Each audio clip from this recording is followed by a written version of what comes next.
Matt, congratulations on the release of the preparation. It's finally here, man. Finally here. It's been a long process for this book, and it's as Trump would say, it's a big, beautiful book. Um, we're quite proud of it, and I should say, almost everyone listening to this, um, you won't think it's for you because you're not at between 18 and 22 years old and considering going to college or not. But everyone listening has a young man in their life, son, grandson, nephew, just a neighbor kid they know that they see he's got some ambition. This book is for them. And um, and I also have to qualify this by saying I'm 50 years old.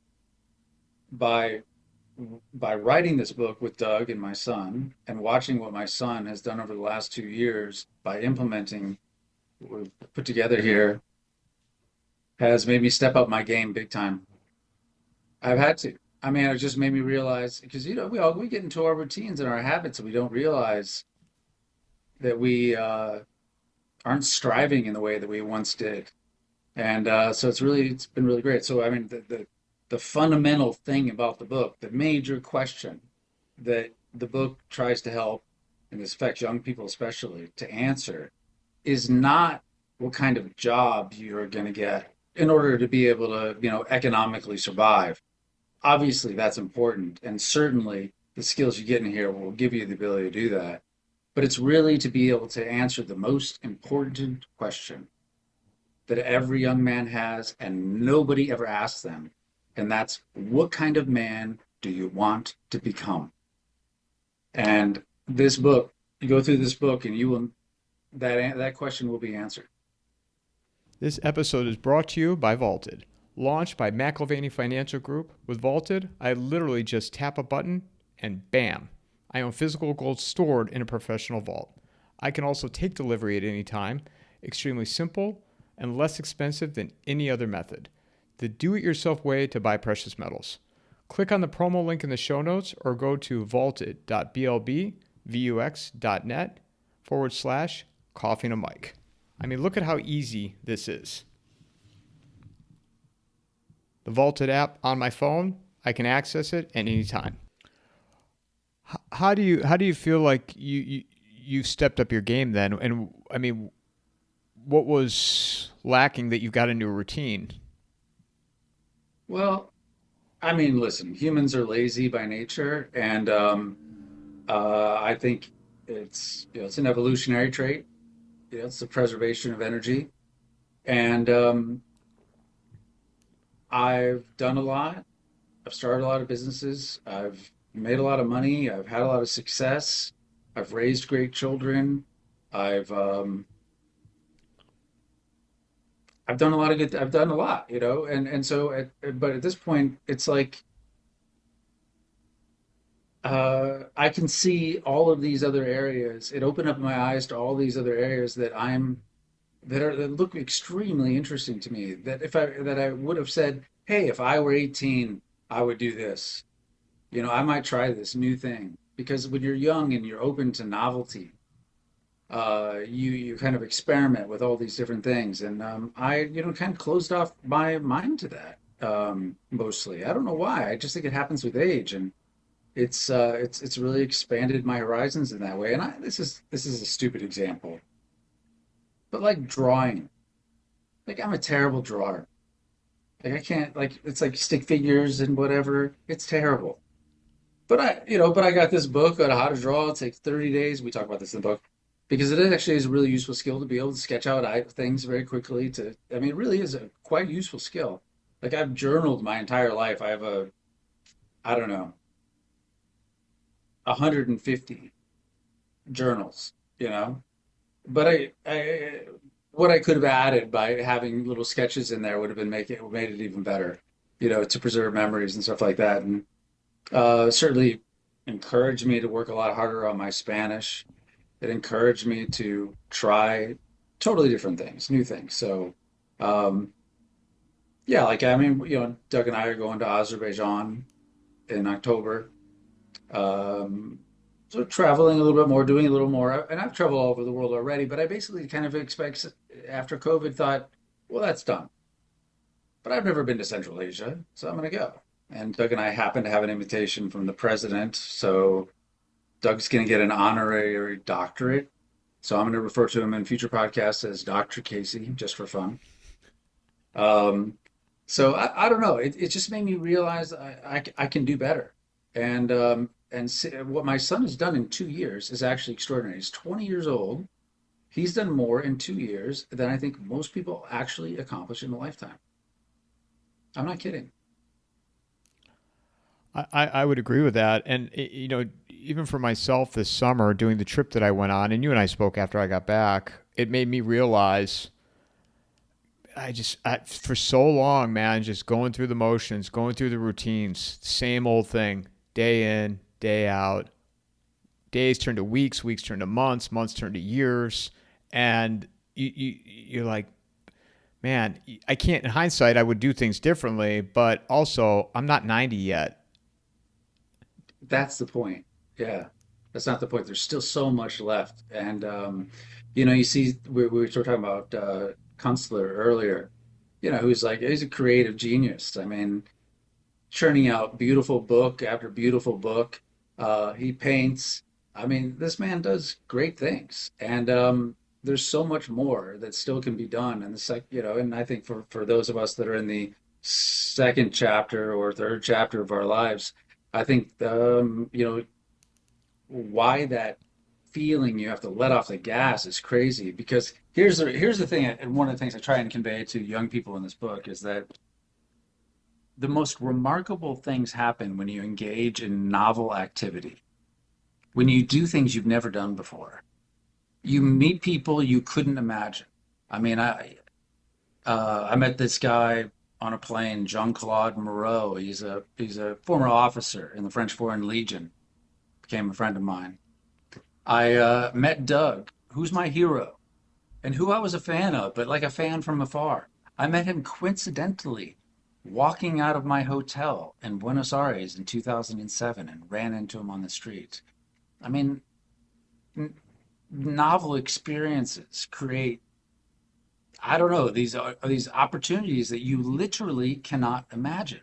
And so encouraging young people to do that is really key. And we've talked about before, Doug's one of his key things is be, do, and have. And this book is a lot about that core concept, be, do, and have. We, in our American culture, is obsessed with having things. And there's nothing wrong with having things. I have a lot of shit. Okay, I have a lot of things. I'm very fortunate. I mean, I basically traded my life though to building businesses to have these things. And let me interrupt you, But because people that read the book, you're going to hear Matt's backstory of his upbringing and his family. And I'm gonna speak for you here for a second. He did not get things handed to him. Like, oh sorry, go no, ahead. Sorry. that did not happen. Um, so I think there's the have, and we're motivated by have. And I explain why we're motivated by have, actually. I explain the psychology behind it, even and why we desire, what we desire, and how those desires are not even really ours, and how this pursuing these desires, often to have, lead us astray big time in our lives. And we find ourselves at 40 or 50 or 70 thinking, what the hell how did I get here? Why this isn't where I'd never imagined this is the place I'd want to be. And so focusing on the have is a major problem. The goal, the only thing that actually matters is the be. It's the man you want to be, the man that can draw a line in the sand, that knows where he stands. In fact, we even, as part of the book, we have the reader craft their own personal code. Like, I hate rules of all kinds. I don't like rules. But rules that you set for yourself, exclusively for you to follow, are a godsend. They begin to help you understand what the right road is and what the wrong road is for you. And it gives you a moral compass, ultimately. And sure, it can evolve over time. but most people never even consider the question of, until they encounter an experience and then they just end up going with the flow. But being is what matters. It's like who you are as a person. It's the only thing you actually own is that. So that's what really matters. But how do you get to that point of being? You don't get there by contemplating. I mean, I meditate every day. You don't find being by meditating every day. I've done it for almost 30 years, actually. And I wouldn't say I found out who I was by doing that, although it's a great practice. For a young man to find out who he is and to shape himself into the kind of man he wants to become, he has to focus on the other one, and that's do. That's do. You have to do. You have tremendous amounts of energy and you have tremendous amounts of flexibility, and you need to take massive amounts of novel action. The question for young people is, what should they do? They don't know. They don't know because they look around and the choices are so limited. This book tells you exactly what to do. It also shows you, as you get further along, it shows you how to adapt the same model, the same system essentially that we created for our prescriptions about what to do to create your own, to create your own. But it tells you exactly what to do. So, and I can tell you with Max at first, like even when he was bought into the basic theme, he he and before we had defined clearly, because Max was our guinea pig. I mean, we had to experiment to see if these ideas really worked in the real world before we'd want to share it. And even in the beginning, he didn't have the same sort of structure that exists today. And there were in the very beginning, he was still lost, and I had to just tell him, I'm like, you just go do this one thing, do this one thing, and the first step can be. If I'll give you the first step. You won't know what the second step is. You can't even imagine what it will be. But after you take that first step, it'll become more obvious to you. And so, doing is the driver. Doing is the shaping of one's life, and going to college is the opposite of doing. You're basically a passive participant, mostly, trying to meet the qualifications and going with the flow and having fun with friends and all of that stuff, which is all good and fine. But it is not doing. It is not doing at least novel action that sets yourself apart from others and creates the opportunity for serendipity to intervene and really change the course of your life. So be, do, have. Those are the most important verbs in about every single language. We focus on have as a gigantic mistake. Focusing on being in the back of your mind, understanding that's the only thing that matters is super important. But doing is the operative. Doing is where your power is. And so this book is about doing. There's a lot of philosophy in here too, just to make sure that people understand how to deal with the shit that they've had to deal with so far and how to organize it in their mind properly so that it doesn't hold them back. But the book primarily is simply a prescription for exactly what to do to become the man you want to be. Also, though, too, I think there's still a barrier with people our age, and because I mean I don't have kids, but I have friends that have kids that are in college or getting ready to enter college, and they still believe that that is the way, right? That is the process, that is the system. And I look back at my own college experience, and I know you talk about it yours in the book. And I mean, what did I get from my marketing degree and my minor in finance? Right? I mean, I don't remember anything from those classrooms. I remember Thursday night, Friday night, Saturday night, and Friday morning, Saturday morning, and Sunday morning, how I felt from the night before. That's what I remember about my college experience. And yeah, and a lot of it was fun, right? oh, And with friends. But here's the thing: is that you don't have to give up having fun. You don't have to give up having friends. In fact, you develop a network of people all over the world who share the same affinities for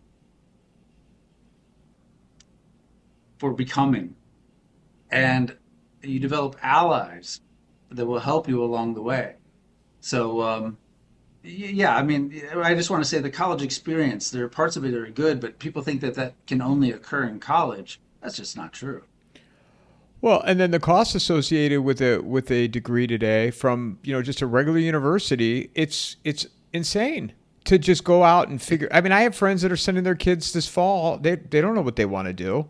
That's a big expense, man, to go try to figure shit out. Yeah, sorry, I have to let my cat out of the Oh, go door real ahead. quick. Can you hear me while I I'm can still talking? talk to you, but Yeah, yeah. you're right. No, it's a right. It is a big expense to figure out what you want to do.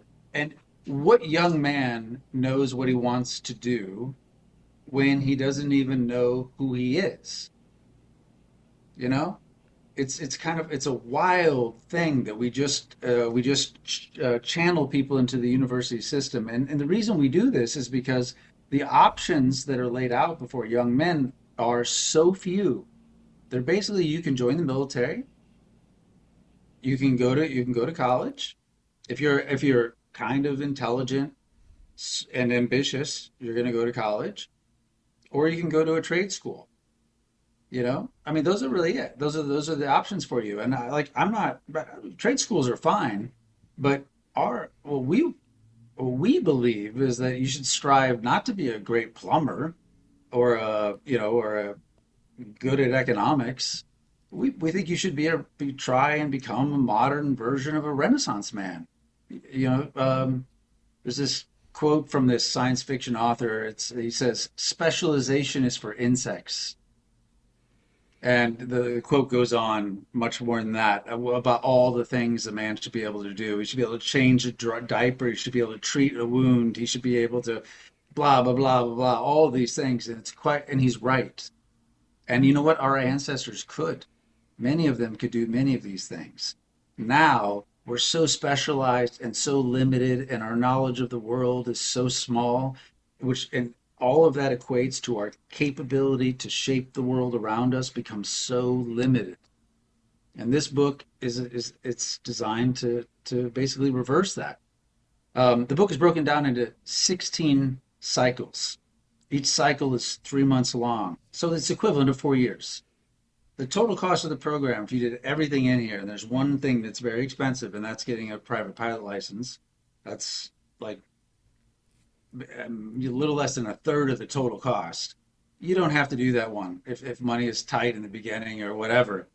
Um, but they start off with things like becoming an EMT, learning how to build a house, welding, which is really a craft at certain levels. Of course, you don't have to do all of these. You can, you just even do. My God, if you did four of them, you would be a different person.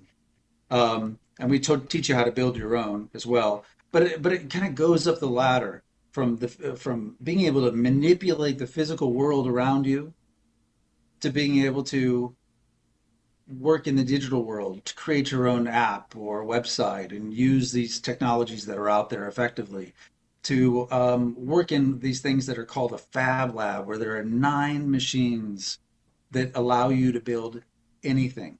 I mean, anything from circuit boards to furniture. And these are available all over the world, and they're open to the public. Not all the time, and they're not always open every day to the public, but they're open to the public a lot of the time. And you can go there and learn. You can make anything. To entrepreneurship. That's what I've done my whole life. I've started many, many businesses, and ultimately, I think a lot of the people who end up completing this will end up becoming entrepreneurs. I think they'll decide that it's not worth being chained to an employer, but it's up to them. They can still decide. Opportunities will be thrown their way, as they've already begun to be thrown Maxim's way. I mean, he took one gig, he got his EMT certificate, and then he had an opportunity to work on wildfires, making $600 a day, which is as much as I made in a month take home pay in the Army when I was 18. So, um, the better you are, the more skilled you are, the more experienced you are, the broader your network is, the more interesting you become to everyone around you, and the more valuable you become to those around you, and the more opportunities sort of just appear before you. And yeah, I mean, it's really hard to explain how it actually works to a young person because I don't think they really believe it. They believe that they have to, and I describe this in the book too, that the path of success is you got to climb the ladder. The ladder is college, and it's first you got to do well enough in high school so that you then hit the victory lap, and then you get into the good college, and then you climb another ladder, and you get the corporate gig, and then you climb that ladder, and at the top, and it's just and you're just chasing ghosts. Ladders are bullshit. That's not the way to win. Can I intervene with you for a second? Because when I was reading that, I was thinking in my mind, we'll even do a movie reference here for a second, of Indiana Jones and Temple of Doom. You remember that movie? Remember the end when they're on the bridge and he cuts the bridge and then he's climbing up and he's got to pull people down and they're trying to knock him off because the alligator is in the pit. So I was thinking about the corporate ladder, and you work and you strive to get up the corporate ladder, and I've gone through this even when I was still working for my previous employer, and you literally are like you're trying to get promoted, and you're hoping the person ahead of you screws up, or something happens that they get removed, and then you step in, and then people are gunning for you. Right. Right. These ladders. Well, my question, as I ask in the book, is who exactly set up these ladders, and who do they benefit? And my argument is they don't benefit you at all.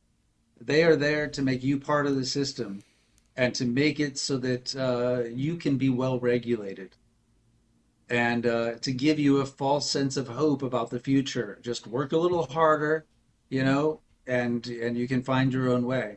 And in truth, what it does, it creates, as you said, this competition among everybody. You're competing. Like I compete with no one. I want everyone to win. I live in a world where everyone can win, and I think that is the way it's supposed to be. But you never get there if you start climbing the ladder to success. And then every Sunday, you are dreading the fact that you're going to have to spend the next 5 days all day with people that in your personal life you would never have to. Most of them you would not. That you'll meet some people along the way, Yeah. but Yeah. I mean, some of my closest friends were from jobs I had when I was in college and after. But people that you want nothing to do with, that you have to put a fake front on for a bullshit job. I was just talking to somebody about this over the weekend because he's got daughters, their early 20s. He's like, they should just get a corporate job. And I'm like, I don't blame them for not wanting to do it. It sucks. He goes, well, it sucked when I was, in my 20s. I go, yeah, but these are different times. These are, we Well, live in, but they are different times, but at the same time, the game is the same. The game is still the same. I mean, Doug, I'm a college dropout. Okay, so, but Doug is a highly educated, he's a graduate of Georgetown. I mean, he had plenty of those opportunities to climb ladders, but Doug took a totally untraditional path. He did all kinds of wild things, and why they would seem wild to most people for sure. And he's lived one of the most he is, and as I write in the beginning of the book, my friends and I joked. You remember that Dos Equis commercial? Now, the young people won't, but about the most interesting man in the world. When that was really popular, all my friends joked that was Doug, and because it is. I mean, Doug's 79 now, but I mean, Doug is the most interesting man in the world. He lived that life, and that man did not climb a damn ladder. I'll tell you that. Instead, I propose a different metaphor, essentially, and it's building a web. It's multiple connections, multiple people, multiple skill sets, all that reinforce and strengthen one another and build resilience and capability in your life and open opportunities that you can't possibly imagine.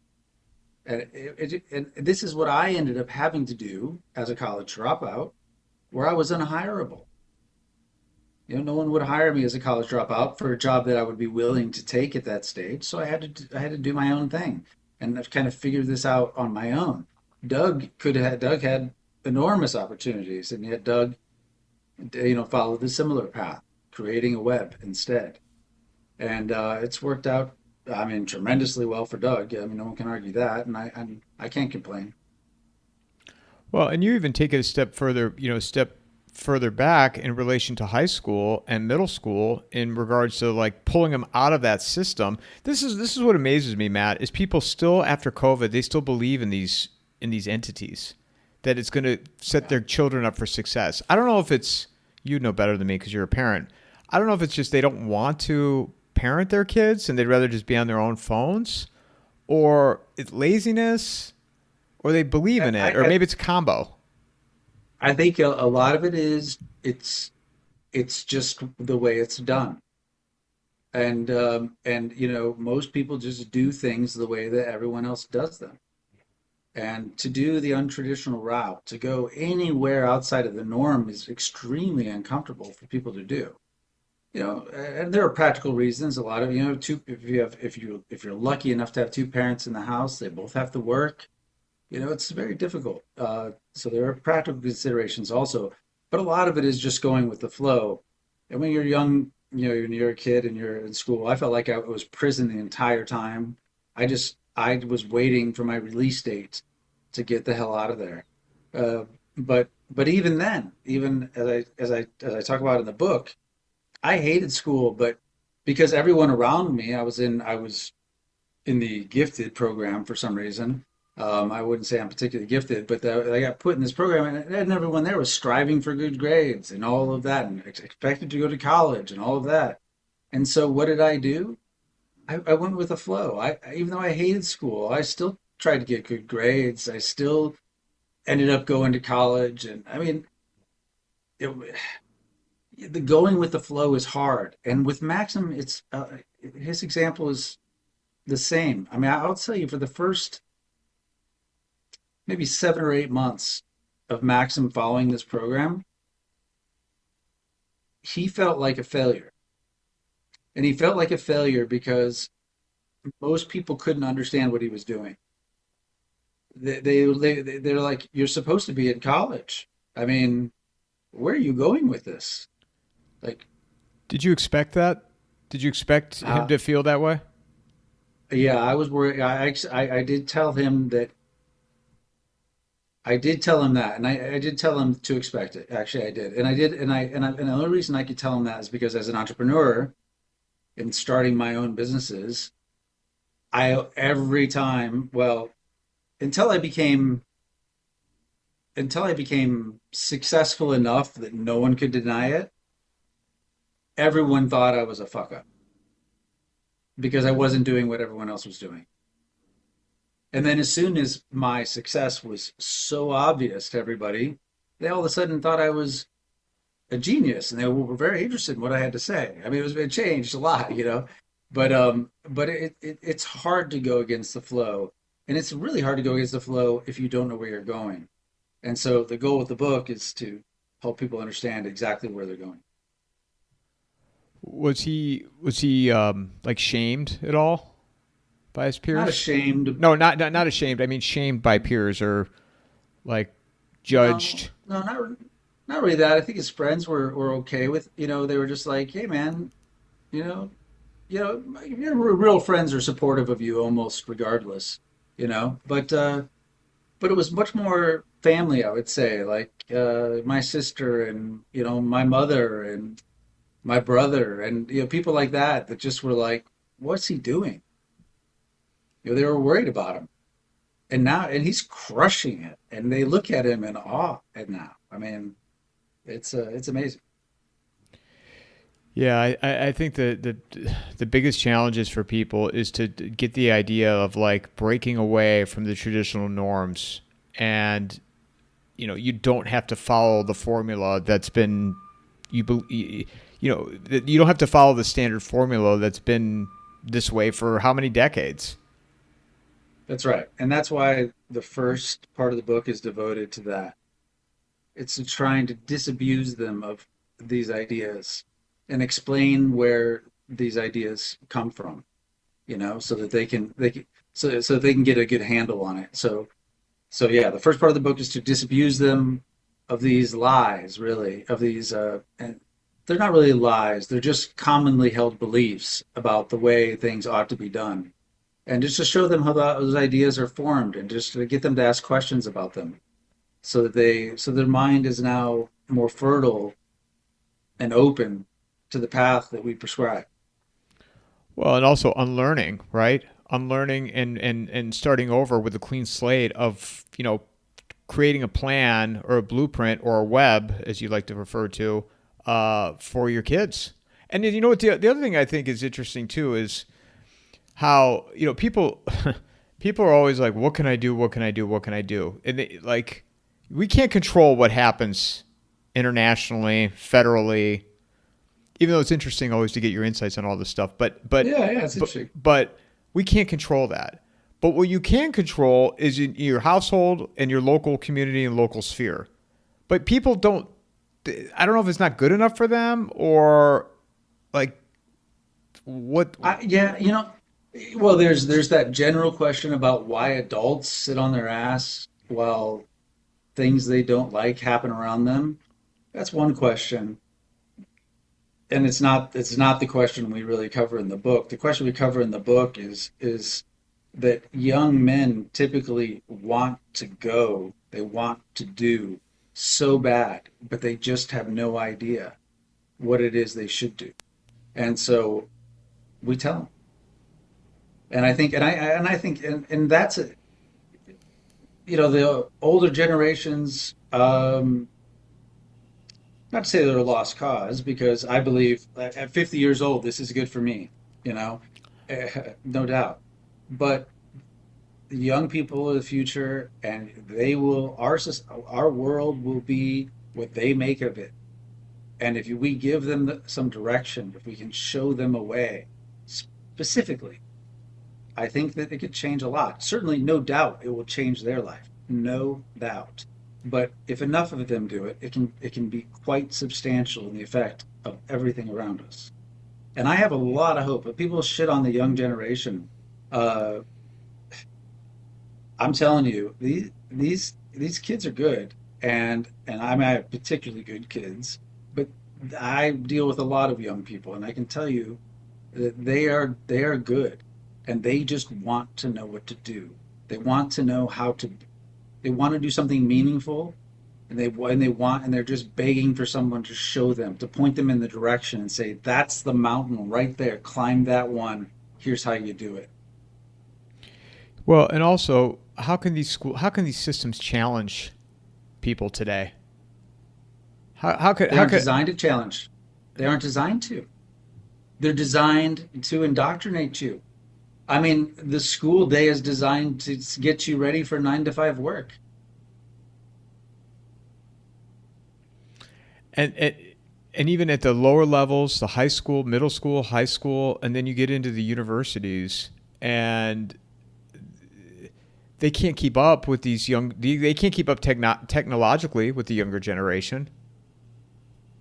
That's true. Yeah, yeah. The kids are outsmarting their teachers with especially with AI these days. Causes great frustration among a lot of professors. But I love that the kids are looking for ways to innovate. They're like, "Hey, this is a game. I'm going to play the game to win the game." I mean, I know there are rules. I'm not going to violate the rules, but you don't have a rule for this one yet. So guess what? ChatGTP, here it comes. You know, I don't blame them. They're playing a game they don't care about really. It's a game they didn't consciously choose, or they chose it among a very limited set of options.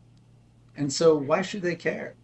And the difference is when you choose your own path, when you have clear direction about a possibility for your future, you develop this give a shit factor that totally drives a young man in a way that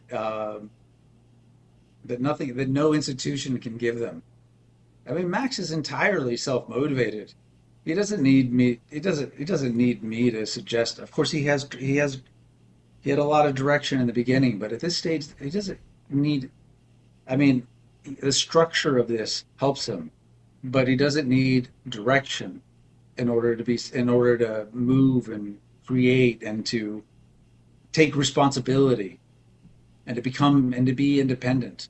I mean, it's come to him naturally now because the give a shit factor is high because he's focused on something that's important to him, and that is becoming the man he wants to be. Well, and you've talked about before too, when you're dealing with a like a blank canvas in the beginning, you don't believe in just unlimited freedom to say, all right, not providing any type of direction or insight into starting out this journey. Yeah, I mean it's hard otherwise, I think. And I think that's and I saw it in Max. He was really he had a lot of anxiety. He knew he didn't want to go to college, but He there was told me. no clarity in his Let, mind. let me interrupt you, man, because he told me that when we talked. Oh, it was a while ago though. How did he realize that he didn't want to go to college? I know he wasn't he visiting, was it LSU or something? A friend there. Yep, yep, yeah. He was on a college campus. He had an older a girlfriend who was a little a year ahead of him, and went and visited her on college campus. And he's just like, "This is a mess." And he's like, "I don't want like just looking around at the drones, the different tribal drones, the different sorority drones, and the different jock drones and whatever." And he was just like, I like this is not for me. But also, I have some influence on him. I'm a college dropout, so I've never told him that college is the key to success because obviously it wasn't the key to my success because I dropped out. Well, and even this is pointed out in the book as well, where you could go into a particular field, say, I mean, and I think we talked about this last time, how I was talking to an electrical engineer when I was in Virginia last month, working for eight or last month in June. Felt like a lifetime ago that I was doing that It trip, does. and it was only a couple of months ago. But and he was saying we can't find people like we can't. Electrical engineers are so high in demand, but in the book, you guys also talk about the fact that you don't need to start off by going to a specialty college to obtain this experience. Yeah, in fact, let's say I just think it's a mistake for a somebody who graduates from high school to immediately, unless they have this sincere clarity about what it is they want to do with their life. They're interested in the topic. They're curious about it. They really want it. They're hungry for it, and so they're driven to go down a certain route. And that's a rare 18-year-old that has in that situation. It's a foolish choice to go to college at that point. Even taking that gap year that people often encourage you to take, but they usually encourage you to take a gap year if you're going to do it pretty aimlessly. Go out and discover yourself. When I was that age, it was backpacking in Europe. Was the idea. Go fill your cup, Matt. Fill your cup. Yeah, yeah, and and I think these experiences can be great, but I think like traveling broadly with a purpose is infinitely more useful. Going places. I mean, when Max, thanks to the great suggestion from Bracken, did this sailing trip where he, sailed around the Falkland Islands and down to the Strait of Magellan. It was a remarkable experience for him, and that purpose. So he actually like Doug is. I mean, Max has the Falkland Islands, passport stamp. It's like one of the very few that Doug does not have. Doug's a little jealous about that one because Doug's been everywhere, and uh, you know that traveling with a purpose to learn skills is so much more rewarding, so much more valuable than it is to just travel and explore and wander around and just to be free and try and hope somehow you'll discover who you are, like you're living eat, pray, love or something. I mean, it doesn't work like that. Well, I mean, I can again coming back to myself. I wasn't familiar with Uruguay or I mean Argentina or, but my conversations with you over the last couple of years, it's made me want to come and see Uruguay and experience that. Like I would have never even thought about it prior, but there's a reason to do a trip like that.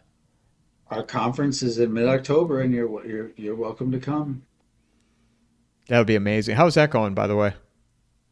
I think we have last time I counted, we got 79 people signed up for it. I mean, we're capping it at 100 for sure. But yeah, we did one earlier this year and we capped it at 40. And but we decided logistically now we know more and we can handle more. So we've opened it up a little bit, and it's 79 at this point, and it closes in 2 weeks. So whatever we're at that point is where we'll be. How could people sign up for that? I mean, not that we're done, because I do want to talk to you about geopolitical, and then I want to come back to the book. But how Yeah, can people okay. find out for the conference? Yeah, so the conference, I should say, the conference is called Plan B Uruguay. And essentially, in a world of chaos and uncertainty, with it's good to have a backup plan. It's good to have a backup plan. And so Uruguay is I think, one of the best possible options for that backup plan. So basically, people come to the conference, they learn about what it is really like to live and invest in Uruguay, what it takes to get residency here, to get citizenship here. I've applied for citizenship. Hopefully, I'll have it by the time that conference rolls around. And then we bring them out to our ranch, our regenerative ranch. We spend it in afternoon and evening here, which is a lot of fun for everybody. It's all catered and beautiful, and everyone has a wonderful time. And yeah, you learn about developing up your plan B. So that's what the conference is about. You can find out about it by going to crisisinvesting.com. At the top, there's a link called, Uruguay Plan B Conference. And if you're interested. Why do you think the numbers have jumped, in particular to your conferences, from 40 now to it will more than double Well, in a short amount we of time? capped it. We capped it at 40. So there were a lot of people that wanted to sign up after 40, and we just stopped it at that because we wanted it to be intimate enough so that everyone got to know each other, got to spend time with me and Doug and my wife, and really get to meet people who have. I mean, honestly, we brought many people that have come down here, moved down here since we moved down here. And so we got quite a community here. And so they get a chance to actually meet and talk to them and really more intimate like setting. So we capped it at a hard 40 at that time. This time we opened it up more just to see. And so I don't know if there's necessarily more interest today than there was in March when we did the last one because we just did a hard stop and didn't let anyone else sign up. But I think everyone knows the world has gone screwy. And while there are some things that are going, I think, right, there are some things, the general direction is negative. And it makes sense to have a plan B, especially if you've got, especially if you've got if you've accumulated assets over the course of your life. The dollar's being actively devalued. I mean, it's lost 11% of its value compared to other currencies this year, but way more compared to like something like gold. And so our wealth is being evaporated, and soon I think it'll be trapped in the US so it can be more thoroughly evaporated. And the risks to the ability to travel become limited. And I mean, during COVID, if there were very few places that you could go unless you had legal residency there. You could get out of places that were very difficult to live in. And in the U.S., a lot of people moved to Florida. For others like me, we came here. Well, and you wrote about capital controls you see coming, and I had Andy Scheckman on yesterday, and I didn't get a chance to ask him about that. But you know how it's going to be harder to move your money out of the states. Yeah, it already is. It already is harder. I mean, you had that guy Aaron Day that talked about on your podcast, right? And he talked about how there actually already were things that were capital controls in a way, or he didn't call it capital controls, but he called it CBDC, where you can't use your EBT for certain things, or you can't use your health savings account for certain things. These are basically rules formed by the government about how you can spend your money and where. So they already exist in many, many forms. But when a country starts to get into these death spirals with debt, they become pretty predatory among the population and the wealth that has been preserved by members of that population. And it's happened many, many times in history. It's a common occurrence. It's predictable. It will happen. The question is how exactly it'll happen and when it'll happen, we don't know. And so while you still can, it makes sense to have some assets in places that are outside of the control of the entity that needs that money. And it makes sense to diversify, essentially. And the greatest risk, as Doug often says, to you, your wealth and to your livelihood is your own government. And so that's what you need to diversify, not just a diversified portfolio. You own a variety of different sectors and so forth. You need to diversify geographically. Yeah, speaking of Aaron Day, I have him and Colum coming on together on Friday. Oh, good. That'd be good. Yeah. It'd be interesting to hear those two chat because yeah, Aaron was I mean similar. I mean he touched on things that you've touched on. I mean that was really my insight of what was going. At first back in February when we talked about the Mar-a-Lago Accord and then Steve Yeah. And I Moran think gets that's, appointed to the Fed a couple weeks ago when you yeah. messaged Wow. me that. Weird, huh? Weird. Who would have predicted? He's not go. It's supposed to be only till January, but I'm going to assume he's probably not leaving that position, or it'll put him somewhere else. He may only be in that position temporarily until, Powell gets out. But the bottom line is that the Trump is actively resetting the global trading system, and there will be a reset of the monetary system. And he's moving at lightning speed to make it happen. And so the original thesis that we talked about way back in February is still true. And we see it around us every day. I mean, it's happening. Changes are coming fast. And there's not much that you can predict except for the fact that the value of the dollar has to go down dramatically in this process. Now, there might be some upsides that come from it, especially over the long term. There could potentially be upsides that come from it. But in the short term, people's purchasing power is going to get crushed. I was looking down because I saw a tweet that I reshared earlier.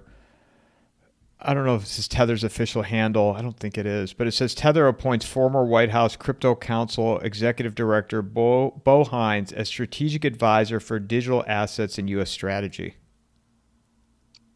I mean, it makes perfect sense. Listen, I've been involved with crypto for a long time, and it was always weird to me that Tether never got any shakedown by the regulators whatsoever. Tether was sort of immune. They never came into question what they were doing, while they were doing more than everyone else was. I mean, Tether in mid 2024 did more in transaction volume than Visa. I mean, it's huge. People have no idea. And they never were questioned by regulators in the same way. People going after these little Bitcoin mixers and all of this stuff, shutting down exchanges, putting people in prison. But Tether is untouched. Aren't they the one of the main components invested in Rumble too? Isn't there a connection there? They did make a later investment in Rumble, but bigger is that Rumble is, there's a Teal and JD Vance connection to that. Can't question JD Vance's backstory though. I mean, every time I've tried to bring that up, people get all There's a little bit of it in this book. You didn't get to that part, I guess. no. Yeah.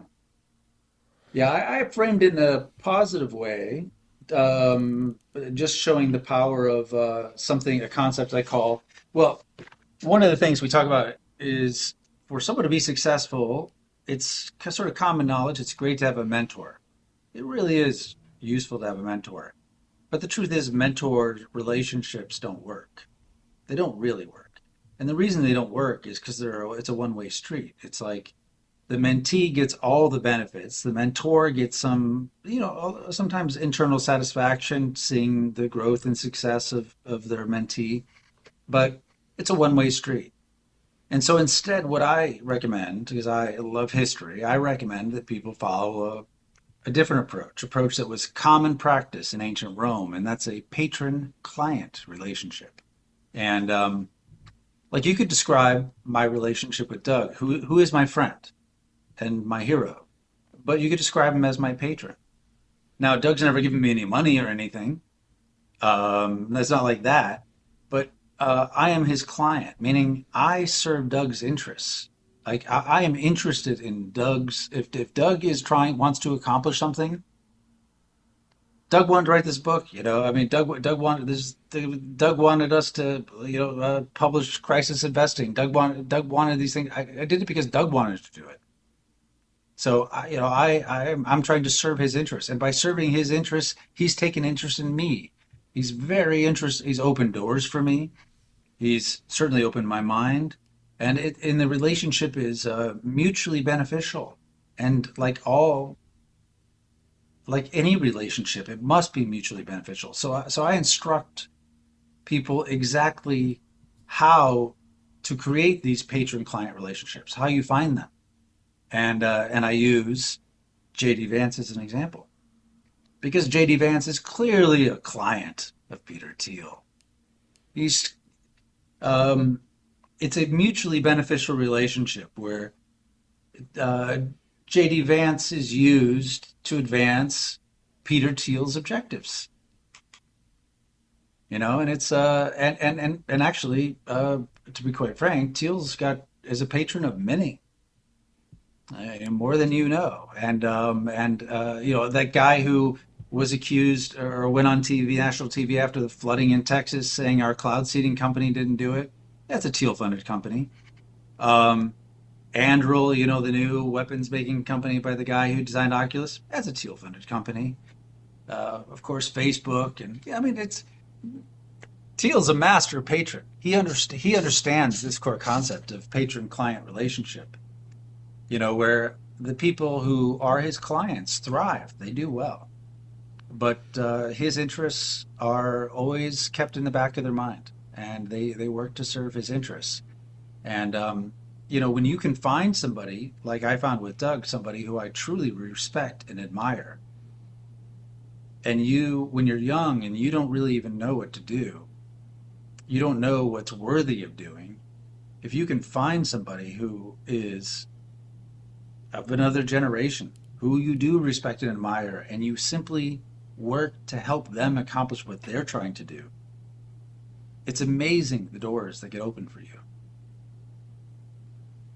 Yeah, I that whole PayPal mafia, the tech bros. I don't care what anybody says, man. You can't convince me otherwise. They took over MAGA and they did not allow the other side to cheat this time.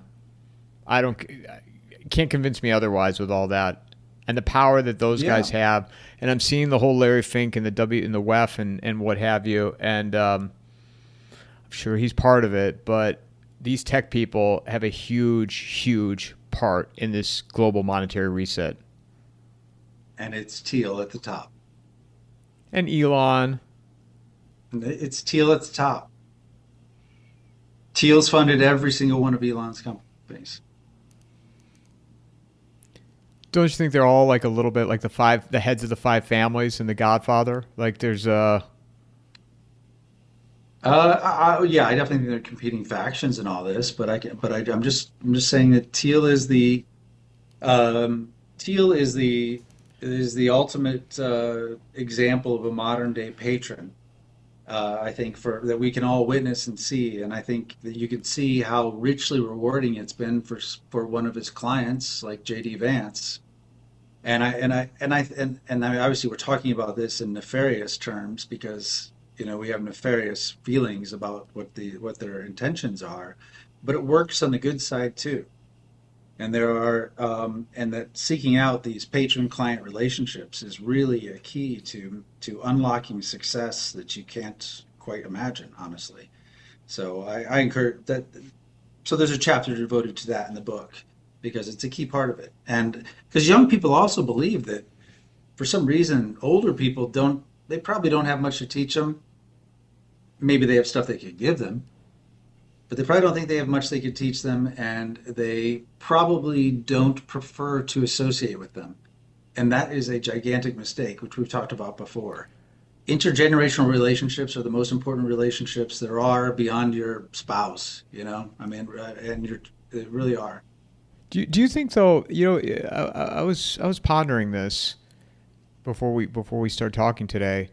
Do you think some of that is the fact that the older generation doesn't take the time to listen to like people, as young as your son to really understand, and they're just so narrow-minded where they're like, oh, it was tough during my day. Well, it depends on what you're talking to him about. I mean, if you're complaining to him about how expensive rent is and all that stuff, it's like you're gonna get a reflexive answer from them, about it. But if you ask the right questions, I think you get different answers. And I also think that the key is not every person is worthy of being a patron. You have to find someone you respect and admire. I mean, and that's the key. And they are out there, but you got to look for them. You got to look for them. I want to share a theory I have with you, and I've never brought it up before. And I don't know why it's taken me so long to share it with you, and I've shared it with others, because you're someone that's very familiar with Napster. Yeah. But I never downloaded a single song because I'm a paranoid person. I'm like, I'll be that guy that gets arrested for it. I never did it. Really? Yeah, never did. I didn't download it. I just borrowed it. That way, if the music studio burned down, they could access my copies if they needed to. Well, that's very generous of you, actually. Thoughtful. Actually, I was the LimeWire, so I think Napster was already shut down before I started realizing the downloading. So, the whole Bitcoin, the decentralization of crypto Bitcoin, I've used the analogy of Napster, how people, it's decentralized until, Spotify, Apple, they were able to recognize how they could take back control. If these governments across the world want to centralize some type of crypto or digital currency, I feel like they can take it right back from these people in any given moment. Now, people have pushed back on me and they've said, well, the difference is with the Napster world, that music belonged to the studios or the labels. It wasn't ownership in the individual. So I'm passing a song to you. It was never mine to begin with. Where the Bitcoin, just say Bitcoin or wallet, that's mine, and I pass it to you. So the government can't come in and centralize it.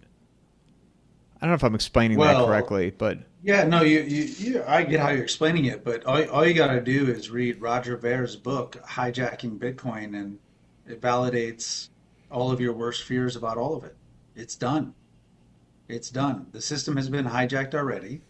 It's not what it was originally, and it was never meant to be like digital gold, which is basically all it is now. It was meant to be a currency. It was not meant to be this thing that appreciated, to 120,000 a coin. It was meant to be something. It was meant to replace currency. It was meant to serve a completely different purpose. But it's been totally hijacked already. And even the BIS came out just the other day with a way to sort of rate Bitcoins based upon what they know was KYC'd, what they know, where the source of it came from, so that they can deny Bitcoin. They can deny Bitcoin in certain transactions in the future if they don't have it properly sourced. So it's not the gateway. Do I still think it's a speculative thing one could, invest in or speculate in? Yeah, absolutely. But as far as the dream of it all, I just don't. I think that's, if it's not gone already, it will be gone. It's just not going to work like people hoped. so all the people that are out there pushing it continuously, like these conferences and these influencers, they're saying Bitcoin, Bitcoin, mortgage your house, take out an equity line, yada, yada, yada. Well, they're insane. I mean, I think honestly, they're in a cult. Yeah, is that a decent analogy what I'm saying in regards to Napster? Because Yeah. Basically, it's a decentralized system that basically took the power away from, really was the record labels, and young people don't Apple remember figured this. out. So young people don't remember this the way you and I do. Because remember the guy he wore. I didn't mean to cut you off, but the guy who wore the T-shirt at the MTV Music Awards, the founder, and he had a Metallica shirt because Metallica was one of the bands that was coming after him. And they're sitting in the audience, and Lars Ulrich's just like this, like, oh, you motherfucker, like smirk at him. Yep. Yep. I do remember that. And I also do remember the FBI did go after some people and put them in prison who downloaded music. Like they were serious about stopping it. And I mean, think about it. You love movies. At the beginning of every movie, they have a copyright, and it's so important that this copy, the FBI, it's a notice from the FBI about the copyright of it. Like, is this really something that is so important that the FBI ought to be involved in? But they are. The copyright law is very because it's a control. Copyright is a control mechanism, and yeah. But I think the decentralized things. There's lots of decentralized solutions. I think there are lots of opportunities for new things that come out. But the sailors of the world that literally tell you to sell a kidney, mortgage your house. These people are well. Honestly, he should be in prison for that. Honestly, like if he was promoting a stock that way, he would be. I mean, you can't do that. You can't talk about these things that way. But because he's talking about Bitcoin and he doesn't talk about his company in that way, he would be violating all kinds of SEC regulations. You just can't do that. So where does that all go in your view? Where does It's going to go. It's go. It's going up. It's going up in the near term for sure. I think it's going up. It's going up, but it's a trap ultimately. So you just got to look at it as a speculation. I think it's worth owning some today, even today at this price. It's worth owning some. Um, but you have to be aware that it is not what people promise. It is not. It's not freedom money. It won't work like that. I had somebody share with me at the gym this morning to take some of mine and put it in a Doge wallet. To buy Doge instead, Yeah, a Doge coin. okay, so that's something that has no value whatsoever. A meme coin. Why not buy the Trump coin? I mean, he's doing well. He's winning every day. Aren't you tired of all this winning, Matt? Aren't you tired of it? Uh, I mean, yeah, it's getting exhausting. That's for sure to keep up with. Somebody on X, called me out and they were like, he donates his whole salary. So why don't you recognize that? Why are you always being negative? I'm like, I'm just trying to be objective here. Like, Hey, no, it's good he denied salary. I honestly thought years ago I moved back to my hometown and I thought I didn't need the money. And I was like, maybe I'll run for mayor because I can make shit better. Like these guys do a terrible job, but maybe I'll run for mayor. And one of the things I was going to do is I'm going to say I'm going to take no salary because I don't need the money. I'm just gonna fix stuff. And thank God the year I moved back was not was an off year in the election, or I would have done it. After I had another year to think about it, I was like, "What? Wow, that would be a terrible idea. Why would I bother wasting my time doing that?" Honestly, um, there's so many more productive things I could do than that. But but yeah, it makes sense. I mean, obviously, if you're a rich guy and you're taking a salary from the public, that's a nothing. But but he did something so much worse than that with the Trump coin.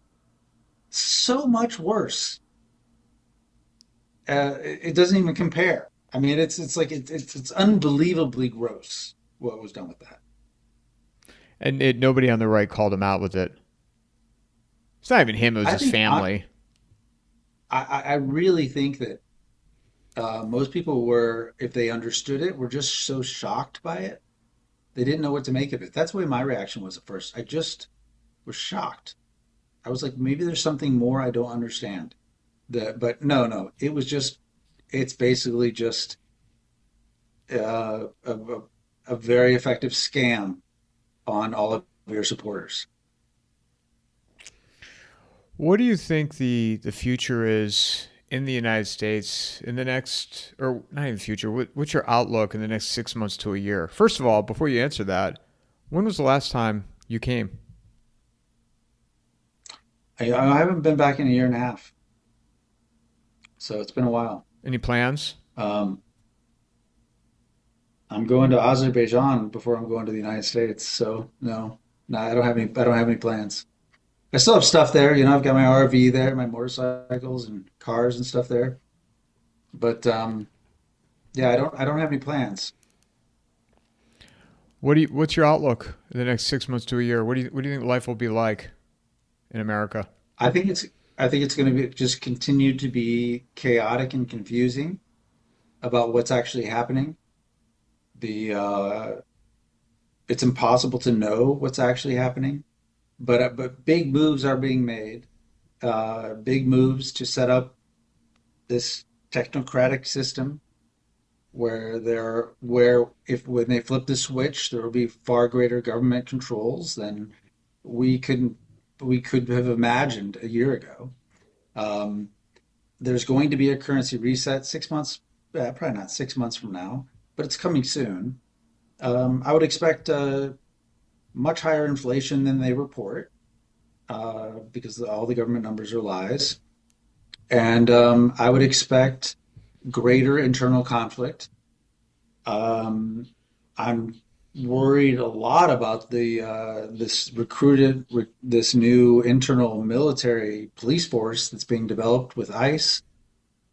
Do you know they're offering $50,000 signing bonuses? No, I didn't know. No. Yeah, $50,000 signing bonuses, student loan repayment programs. I mean, they are intent to grow a strong internal police force. And they want us. They don't want to get they don't want to get the TSA types. Okay, they want to get people who can grab and bag people,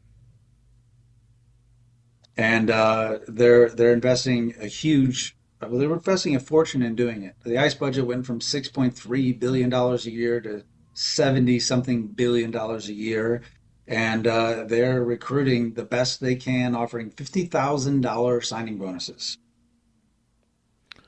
Well, also too, you're seeing DC's been federalized, but then the talk is Chicago, New York, and LA could be next. And I was having a conversation with a friend of mine about this, and he pointed out, so I don't want to take credit, but these cities have been centralized for a long time, but they are replacing the control grid with this new process where potentially there's just boots on the ground walking around in uniform, National Guard.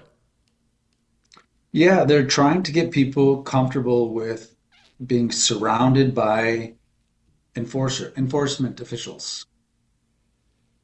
So this internal army they're building with ICE, yeah, I want them to kick all the illegal aliens out of the country. I want that to happen too. I'm with everyone on that. But believe me, when you've got this standing army in the United States, it will be used for other purposes. And using the National Guard first in LA, during those riots that came up, people cheered it on. People cheer on again what's happening in DC. We all want our streets cleaned up. We all want the petty crime to stop. But you have to understand that there is these things evolve in ways that they don't initially appear. And I think that's what's happening with this. And so my worry is what that looks like in it is in 6 months. Not probably still be more than a year before you really start to see this. I mean, I can imagine maybe they do deploy the National Guard in Chicago to deal with some of the issues there, the petty crime issues, and people will be pleased for the most part about it. But it's not the National Guard guys you really have to worry about as much as you do the ICE guys, honestly. Because the Well, National Guard guys, I was in the National Guard. They're not. It's yeah, they're from there. They're at least from the. I mean, they're from the area. They know you. They're part of the community. These ICE guys are not. It's going to be a different scenario with them. I know I'm running out of time here with you, but now that the book is out, how do you feel with the overall finished product? I'm really proud of it actually, and it will be a failure though if we do not get it in the hands of young men like Max. So um, I'm proud to have it done. I'm proud. It's really nice to have something that has a beginning and an end. But the real job now is to try and convince people like your viewers that if they have a young man in their life, they need to buy it for them and they need to get it in their hands. And I would encourage them. And I have to say, the book isn't cheap. The hardcover book is $99, and it's $99 because it's as beautiful as I could make the book, given the limitations of Amazon. You lift it up a It's little as bit. beautiful. Yeah, I mean, it doesn't. It just looks like a book here, but it's hard to explain. It's full color. It's it's gorgeous. When you give it to the young man, they will know they haven't held a book like this before, and they haven't. And it will make them much more likely to open it up and flip around and start to see what's in there. And so I would encourage you. I make $10 more if you buy the hardcover. That's what Amazon gets all the money. I mean, for this, I get $10 more if you buy the hardcover. But it moves the needle. I think when you put it in a young man's hand compared to the paperback, which is nice and fine. It's black and white. And these things it's bigger because there's a part of it that's a workbook too. So it has to be a larger format. But yeah, so I feel great about it being done, but I feel like I've done a lot of things in my life. Started a lot of businesses. I've done a lot of good things. I've had a lot of personal success. I guess I've been very lucky. But I don't think I've never done anything that I feel like is as worthy of a cause as trying to do whatever I can do to get this in the hands of young men with a bit of ambition, because I think it'll move the needle for them in ways that will be remarkable to everyone around them. So I feel a big burden to try and push hard to try and make that happen as much as I can. Now, I want to know the sequel in relation to your daughter's journey. Yeah, we're thinking about. I mean, I've got dozens of questions. What about girls? What about girls? And so let me explain. This could work. Same thing, especially what it prescribes. A girl could do it and would experience great success. But it's written for a young man because I intuitively understand the insecurities, the hopes, the fears, and the motivations of a young man at that age. I get it. I've been there. They're different for girls. And I say this as somebody who has a girl. Like those insecurities, the motivations, the hopes, the motivations, they're different. And so we do plan to do a different version of it that would be, I think, connect with girls in the same way. Like a boy will get this.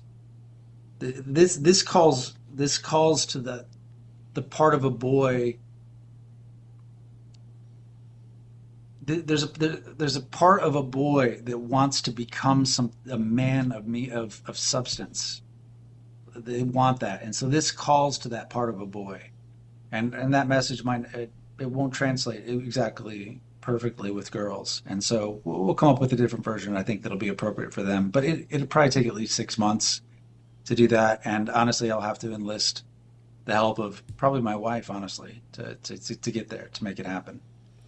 Where can people order the book, Matt? Amazon.com. That's where you go. Just search for The Preparation. Doug Casey there's 3 authors: Doug Casey, Matt Smith, me, and my son Maxim Smith. But just search for The Preparation. You'll see it there. It's also available on Kindle. With Kindle, there's a little QR code you scan to get the kind of the workbook part in PDF form. So if you got to use Kindle, that's fine. It's cheaper, certainly, to do it that way. But if you want to put this in a young man's hand, and just as a hope that you might actually spark something new in them, then get the hardcover, because it is most likely to move the needle. I tried to make it as beautiful as possible, and I think it will make a difference. So that's where you go. You want to find out more about what we do generally, crisisinvesting.com. We talk mostly about financial stuff, as you know. So that's, and geopolitics, stuff like that. We have a paid newsletter there, number 23 in finance, I think, on Substack. So it's fairly popular, and yeah, you can find me there too. Also on Twitter, although I don't tweet that much, it's Mattphius, TTPHEUS on Twitter. And your YouTube show. Yes, of course. How can I forget? I do a YouTube show with Doug Casey. It's called Doug Casey's Take. The goal of the show is to get wisdom out of Doug, and there's plenty there. And I usually get it by getting him to comment on current events, which are wild, obviously, today. As always, I appreciate I appreciate you taking time for me, and congrats on the book. And I look forward to continue to follow your work and more conversations ahead. Yeah, thanks so much, Mike, and keep up the good work you do, because you are doing something special here. It really matters, and everyone should support Mike on Substack. Well, I do. I'm a paid subscriber. That's ridiculous too. I got the next go around. I'm gonna comp it. I'm doing something special because people like you and others are willing to come on. So again, I thank you for that, and I look forward to our next chat. Thanks very much, Mike. Mic drop.